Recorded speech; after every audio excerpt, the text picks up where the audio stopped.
So we have roll call, please. Alderman Clark. Here. Alderman Mayberry, absent. Alderman Spargattis. Here. Alderman Talanair. Here. Alderman Parker. Here. Alderman Schitt. Here. Alderman Geenan. Here. Mayor Tomes. Here. The Pledge of Allegiance.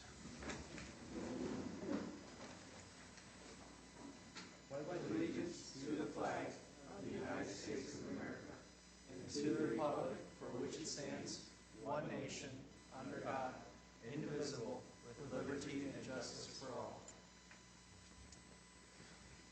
And we'll just have a moment of silence, please.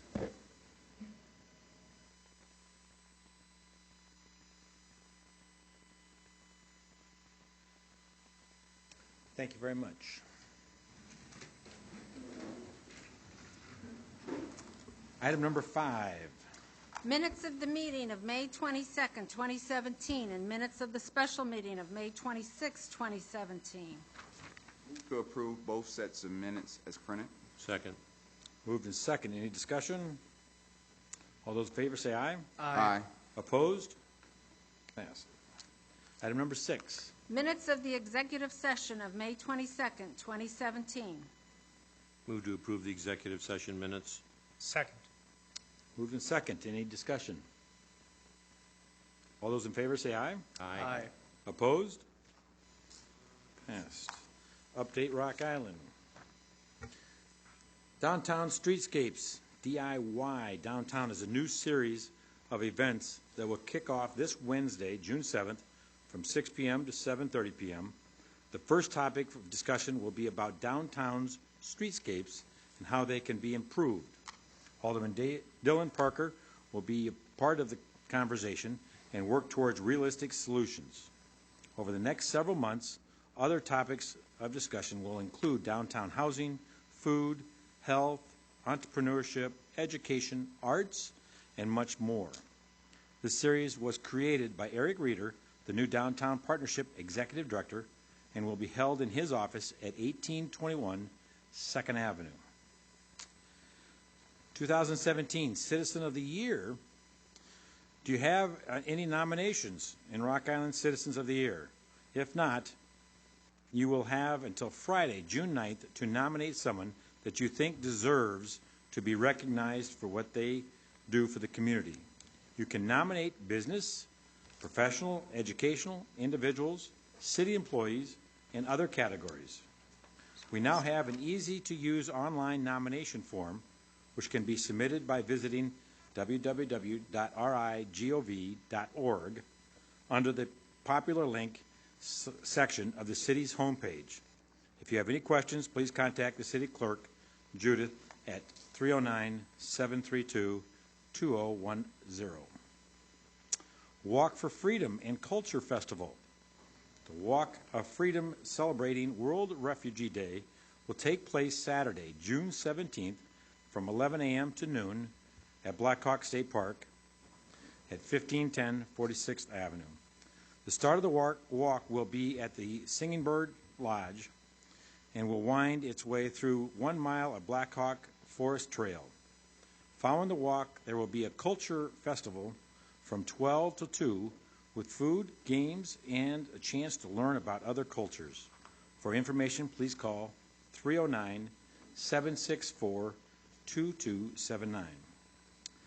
We do have a ward meeting. Virgil Mayberry, 2nd Ward Alderman, will hold a meeting this Thursday, June 8th, from 11 a.m. to 2 p.m. at Jumers Casino and Hotel at 777 Jumers Drive. The focus of the meeting will be on senior scams and fraud by Bernice Martinez, Community Outreach Liaison. Attorney General's office will be attending. Along with city staff members, the meeting is open to the public. If you have any additional questions, please contact Alderman Mayberry at 309-230-8081. He is unfortunate he couldn't make it here tonight, so I'm making an announcement for him. And one last note is Habitat for Humanity is celebrating their 102nd home, but 24th home in Rock Island this Saturday, June 10th, at 10 a.m. The address is 1004 24th Avenue in Rock Island. They're having an invitation to dedicate the home to the family for the 24th one in Rock Island. So, here we go. Item number 8. Presentation of the financial management report for the first quarter 2017.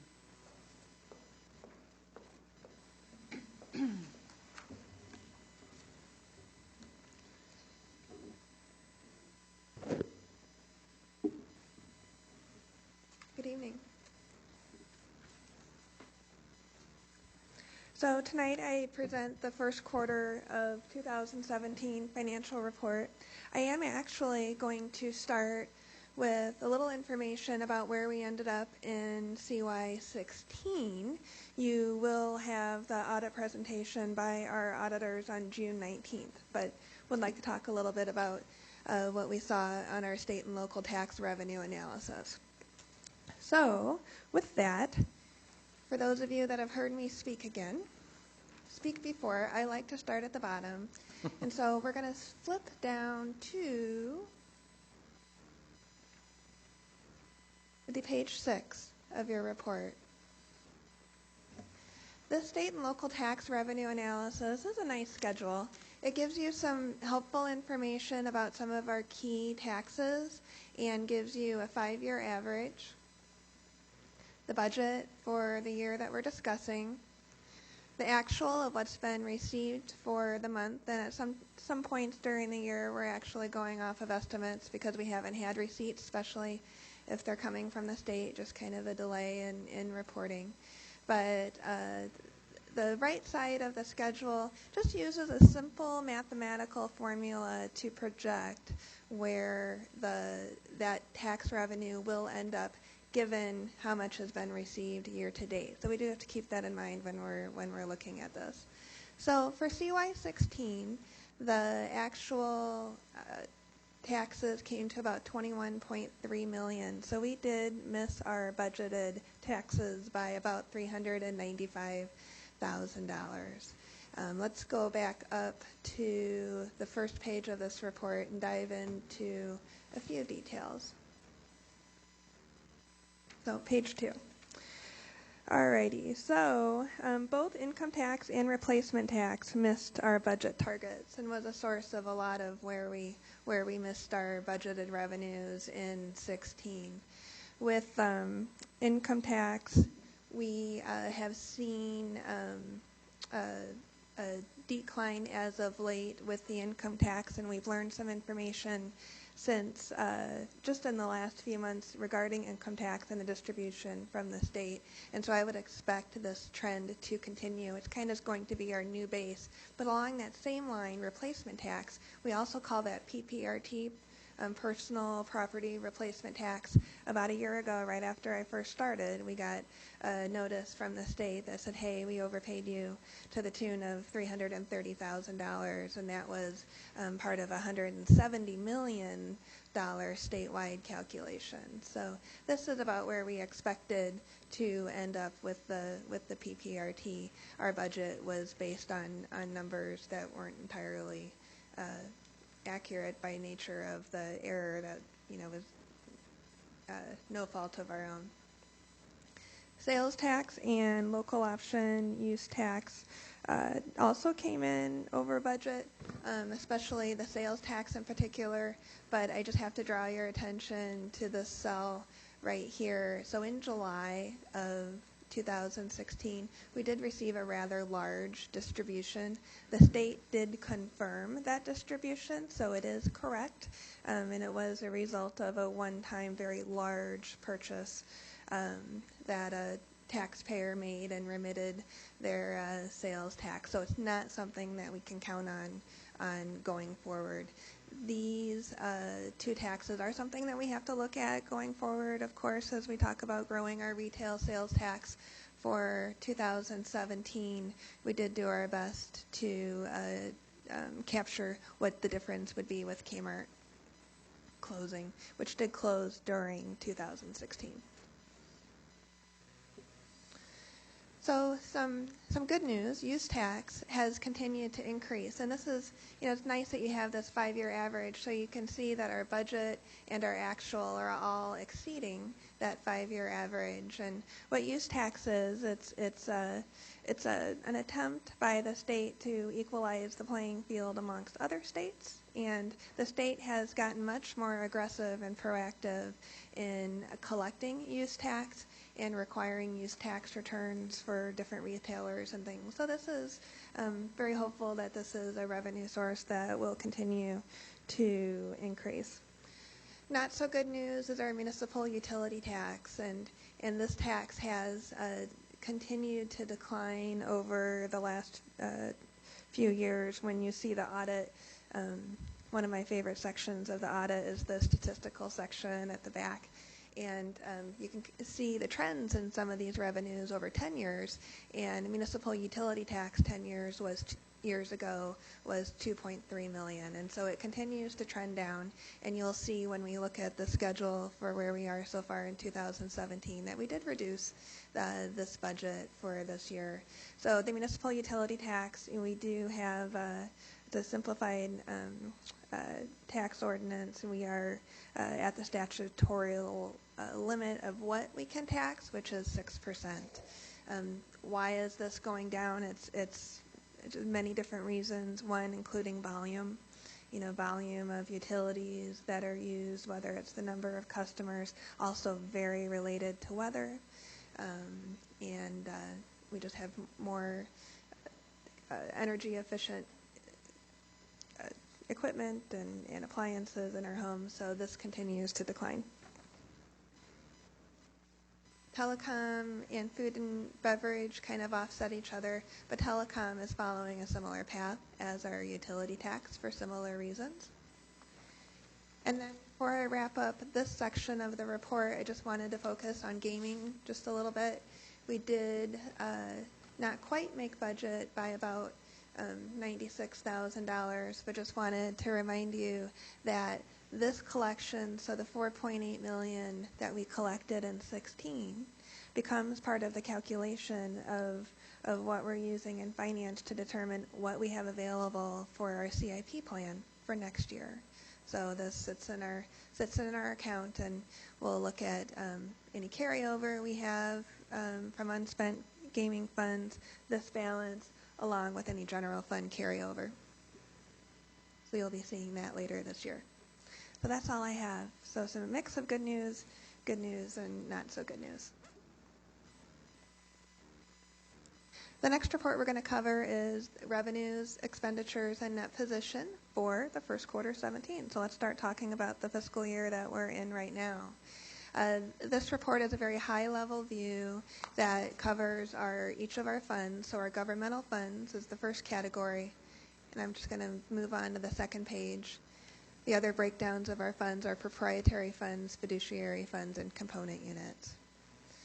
This schedule gives us our revenues and expenditures, budget and actual, the difference between those two, and then cash that's available by the fund. And then again, this is all as of March 31st, which is about the 25th percentile mark for the year.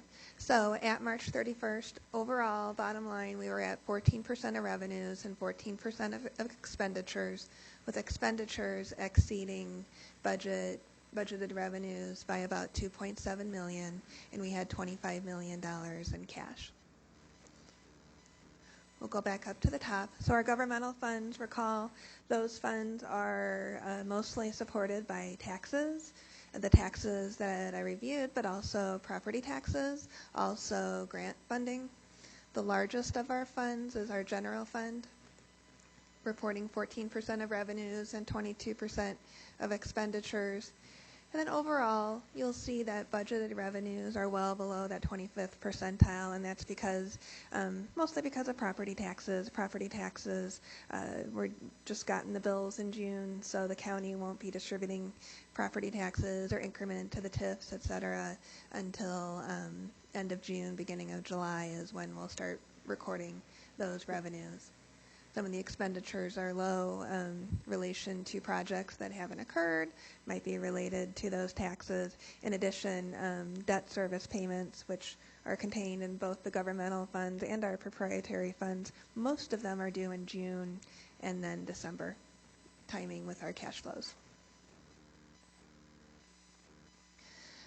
Going on to proprietary funds, our biggest funds, Waterworks and the wastewater treatment revenues and expenditures are well below the 25th percentile, and that's because of our IEPA funded projects that have not occurred yet. Parks and Recs also below, and both of those related to their seasonal operations. And I think that was about it of what I wanted to cover on that report.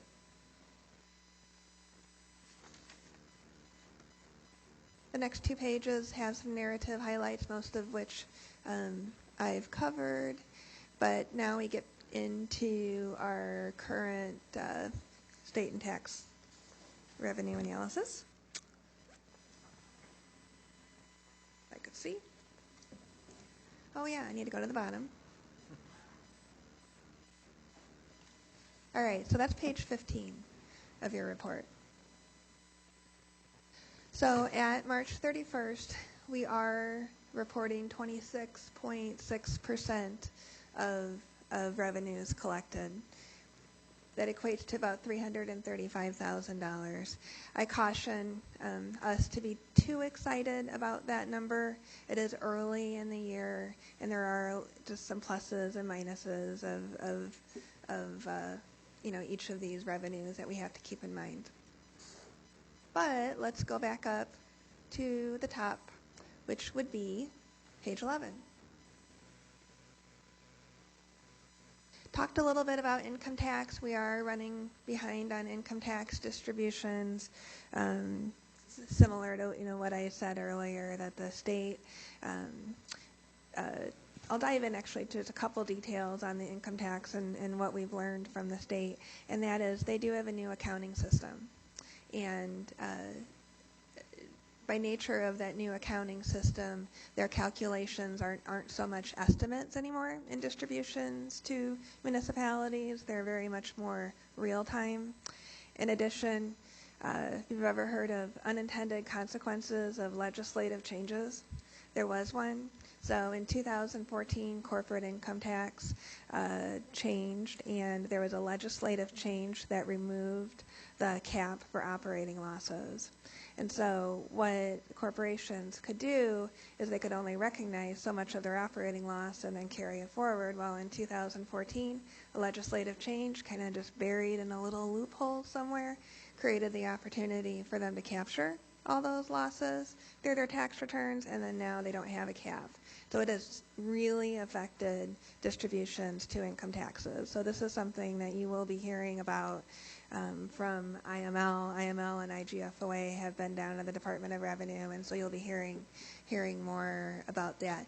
But the good news is I think we're kind of equalized of where we're at, and so we can better predict where our income tax is going to be. So not so good news, but good news on replacement tax. I'm really kind of excited about this one. If you were to look back at the first report, that budget last year was about $2.8 million. So we did proactively reduce the budget, knowing that there was a new base for PPRT, and the distributions for the PPRT are actually ahead of where they were last year. So this is a good news thing. Sales tax and local option sales tax are running slightly below budget, and hopefully this will improve over the course of the year. Use tax, we did raise the budget for 2017 over 2016, and distributions are also again over the 2016 number, so this continues to rise, so that's great news. Utility tax, we lowered this budget by about $250,000 to be more conservative. And look at that, we're $111,000 over budget. These little things make me happy. This is why I have to set my timer so I don't talk too much. What was I going to say? Well, I don't remember what I was going to say, but the distributions are over where they were last year, and this is looking good. I don't recall a terribly long, cold winter, but this is certainly a good sign. Telecom continues to lag, and food and beverage is right on budget. Did reduce the budget, but good news is we really aren't too far off where our distributions were last year. And this isn't something we rely on for operations per se. This is something that we'll be using for our CIP. So these distributions will be used in 2019.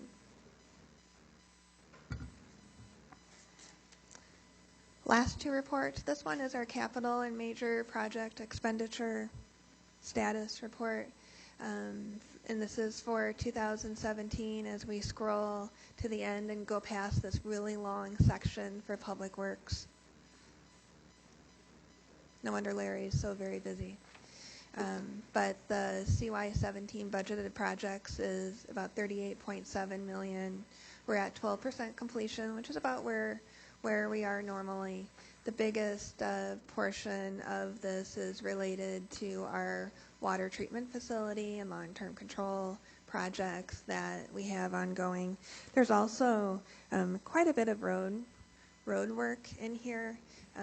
As you go through and add up all of our resurfacing projects and reconstruction, different programs related to streets, that total is about $5.9 million.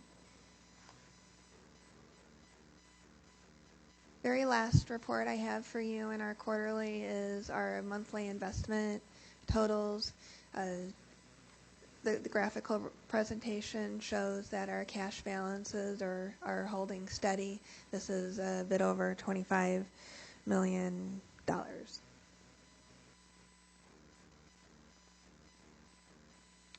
Any questions? No questions? Very good. Thank you, Stephanie. Thank you.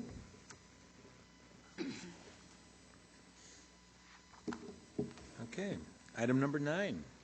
Claims. Report from the Human Resources Department regarding payment in the amount of $21,718.54 to Dave Morrison of Rock Island, Illinois for legal services rendered for the month of May. Motion to accept the report, authorize the payments as recommended. Second. Moved in second. Any discussion? Roll call, please. Alderman Clark. Aye. Spargettis. Yes. Collinaire. Yes. Parker. Aye. Schitt. Aye. Geenan. Aye. 6 ayes, no nays. Motion carried. Thank you. Item number 10. Claims for the weeks of May 19th through May 25th in the amount of $564,720.43 and May 26th through June 1st in the amount of $232,939.44 and payroll for the weeks of May 8th through May 21st, 2017 in the amount of $1,466,867.85. Move to allow the claims and payroll. Second. Moved in second. Any discussion? None. Roll call, please. Alderman Clark. Aye. Spargettis. Yes. Collinaire. Yes.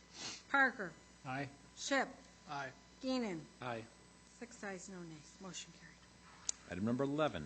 Purchase card claims for the period from March 28th through April 27th, 2017 in the amount of $51,943.59. Move to approve the purchase card claims. Second. Moved in second. Any discussion? None. Roll call. Alderman Clark. Aye. Spargettis. Yes. Collinaire. Yes. Parker. Aye. Shipp. Aye. Geenan. Aye. 6 ayes, no nays. Motion carried. Item number 12.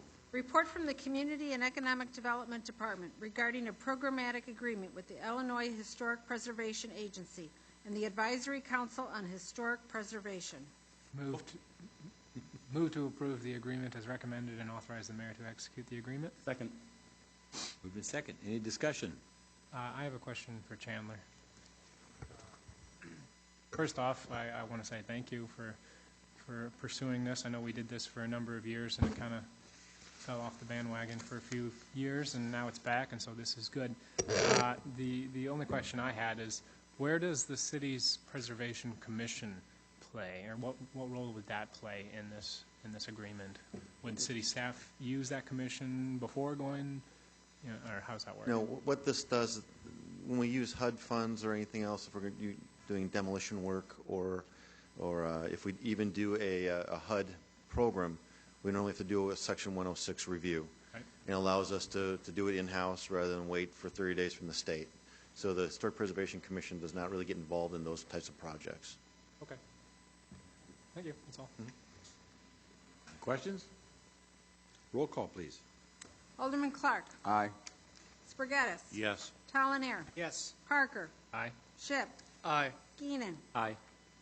6 ayes, no nays. Motion carried. Item number 13. Report from the Community and Economic Development Department regarding a memorandum of agreement between the Community and Economic Development Department and the Martin Luther King Center for the program year 2017 HUD CDBG allocation. Move to approve the memorandum of agreement as recommended and authorize the mayor to sign the memorandum of agreement. Second. It's been moved and second. Any discussion? Hearing none, roll call, please. Alderman Clark. Aye. Spargattis. Yes. Talonier. Yes. Parker. Aye. Ship. Aye. Keenan. Aye. 6 ayes, no nays. Motion carried. Item number 14. Report from the Community and Economic Development Department regarding a multi-year funding agreement with the Development Association of Rock Island, DARI, to assist with the promotion and expansion of commercial businesses. Move to approve the terms of the agreement as recommended and authorize the city manager to execute the funding agreement. Second. Moved in second. Any discussions? None. Roll call, please. Alderman Clark. Aye. Spargattis. Yes. Talonier. Yes. Parker. Aye. Ship. Aye. Keenan. Aye. 6 ayes, no nays. Motion carried. Item number 15. Report from the Community and Economic Development Department regarding a lease agreement with Christopher Wetzel for farming on city-owned property on Big Island for a total of $6,400 for 2017. Move to approve the lease terms as recommended, direct CED staff to work with legal counsel to create the lease subject to minor attorney modifications, and authorize city manager to execute the contract documents. Second. Moved in second. Chandler, you had some information on this, is that correct? Well, he's coming up. Is this the same amount that the previous lease was? It is, and I believe today, late afternoon, there was a contact made by Mr. Rudsell, is that correct? There was, and the agreement that Dave's office put together, which we used as a standard form, which was great, and I thank his office for helping us with this, dealt with some insurance language and indemnification clauses and things. And we have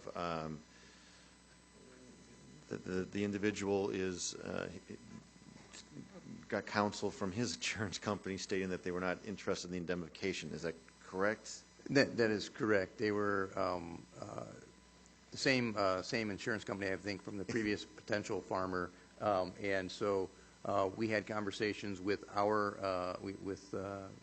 Gallagher and Associates and said, well, is this customary? And they said certainly it's customary from their standpoint that there's kind of insurances available and used on these types of projects. We've also looked at the Moline leases that also have the indemnification language, which I believe protects the city in the event if someone has an accident or if there's a spill or something else. But my understanding, I didn't have any personal conversations with Mr. Rudsell, but was that based on his conversations with his insurance agent, that he did not feel that he could take on the indemnification obligation in the event of a accident or someone getting hurt or a spill or something along those lines. I was asked to take a look and see if there were alternatives.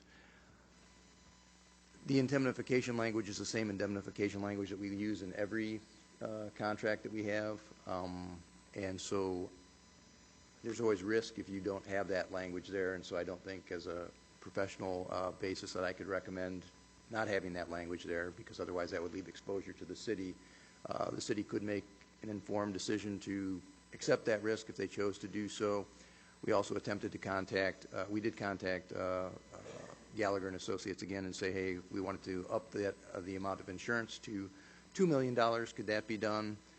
We were advised that $1 million is basically their standard policy, that otherwise the farmer would have to get a umbrella policy for the additional $1 million. And so that is kind of where it sits at the moment, is that Mr. Rudsell said with the indemnification language saying that he would indemnify the city for any accidents that occurred at the property as a result of him farming it, that he did not think he was in a position to accept that obligation financially in the event there was an accident.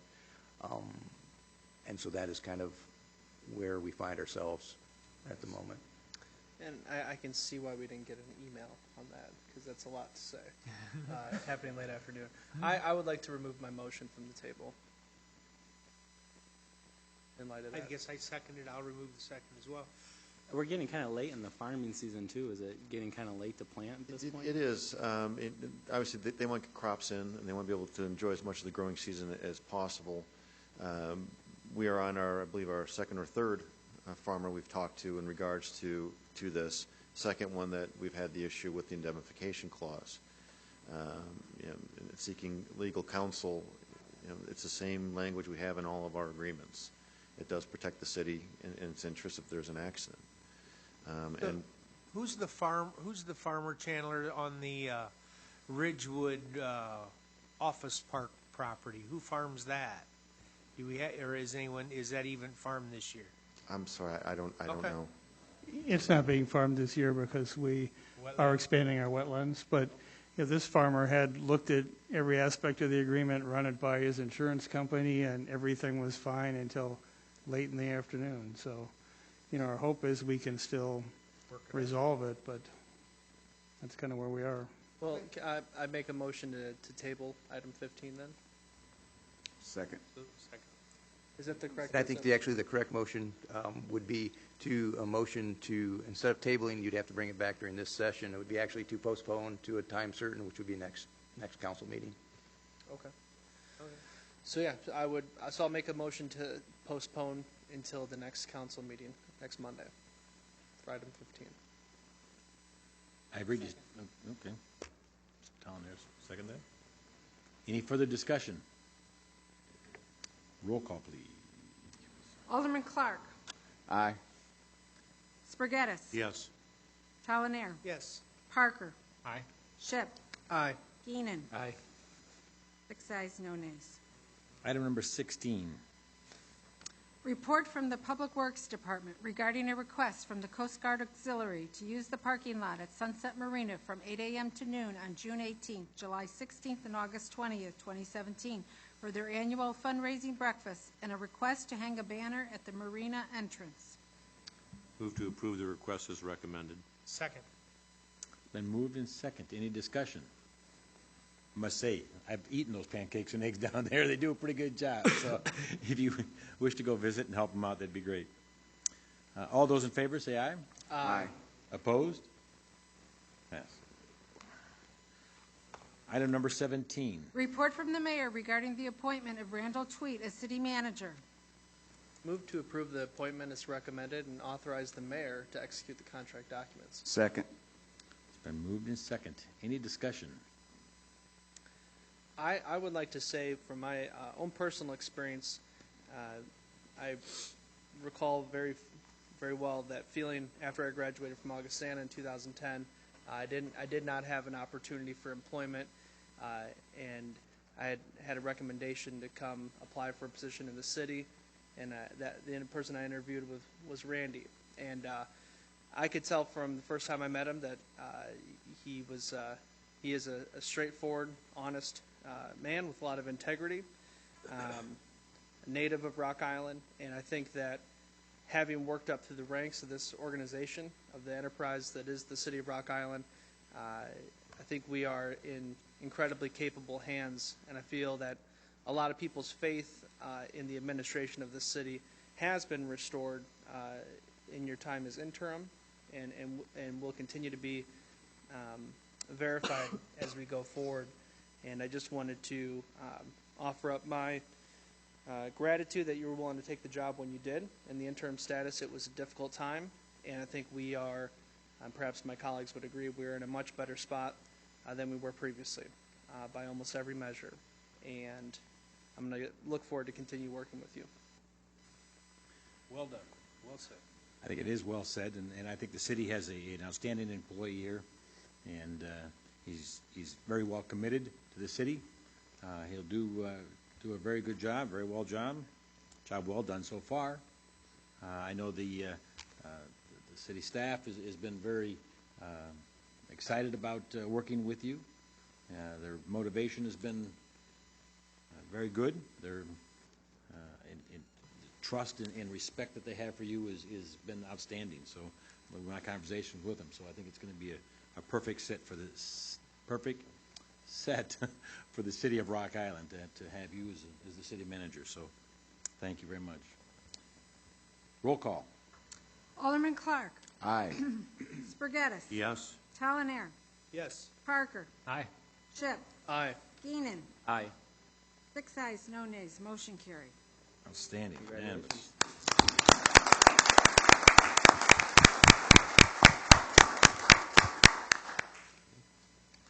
Item number 18. Report from the mayor regarding appointments to the Preservation Commission. Move to approve the appointments as recommended. Second. Moved and second. Any discussion? All those in favor say aye. Aye. Opposed? Item number 19. Report from the city clerk regarding a request from Junior's Tap, a.k.a. Dee's Place, for outdoor entertainment with sound amplification and the consumption of alcohol outside on Saturday, June 17, 2017, from 1 p.m. to 11 p.m. at 2536 Fifth Avenue. Motion to approve the event and request as recommended, subject to complying with all liquor license regulations and subject to being closed down early if noise complaints are received. Second. It's been moved and second. Any discussion? Hearing none. Those in favor say aye. Aye. Opposed? Carries. Item number 20. Report from the city clerk regarding a plaza activity event application from Steve's Old Time Tap for the 6th annual CCKMA Car and Bike Show fundraiser on Sunday, August 20th, 2017, from 2 p.m. to 5 p.m., with street closures of 17th Street between 2nd Avenue and 3rd Avenue, and 3rd Avenue between 17th Street and 18th Street, with the consumption of alcohol in the enclosed area, including the Stern Center parking lot, with sound amplification of music and a waiver of the permit fee. Move to approve the event as requested, or as recommended, subject to complying with all liquor license regulations and subject to being closed down early if noise complaints are received. Second. Been moved and second. Any discussion? All those in favor? Aye. Opposed? 21. Other business.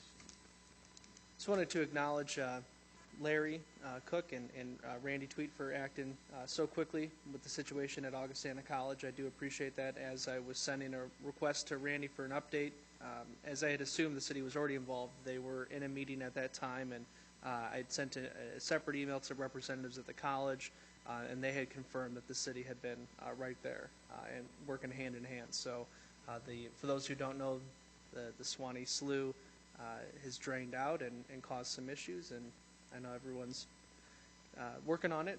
Difficult situation, big project, but it's in good hands, and college and the city working together really well on it. So They are. Very good. Yes, sir. I've had just a few phone calls and one letter regarding street repairs, requests for repair, either just a pothole up to maybe resurfacing the entire street. I just wanted to let residents know that plans are in the works, and some are already started, some are to come. There'll be a lot of street repairs in Rock Island this season. Anything else for the good of the cause? And I believe nobody has signed up to speak in front of us tonight, so don't have anybody there. So motion to adjourn. Second. Second. No discussions. We need a roll call. Oops, you need to read it. Voice vote. Voice vote. Yep. Adjourn till. All those in favor say aye. Aye. Those opposed? Motion carried.